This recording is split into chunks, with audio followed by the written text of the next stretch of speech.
দেশনেত্রী বেগম খালেদা জিয়া 9 বছর আন্দোলন করে স্বৈরাচার মুক্ত বাংলাদেশ উপহার দিয়েছিলেন গণতন্ত্র।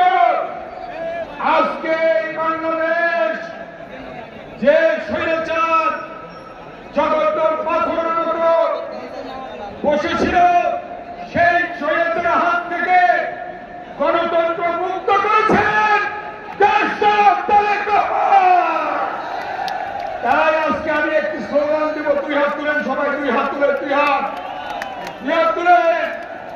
হৃদয়ে রহমান,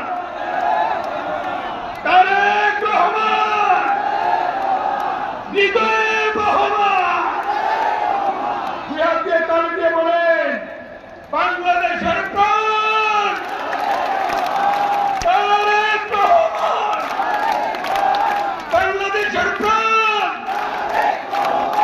আমাদের কথা যদি সেদিন শুনতেন, জনগণের এত ক্ষোভ আপনার বিরুদ্ধে হতো না, এইভাবে পালিয়ে যেতে হতো না।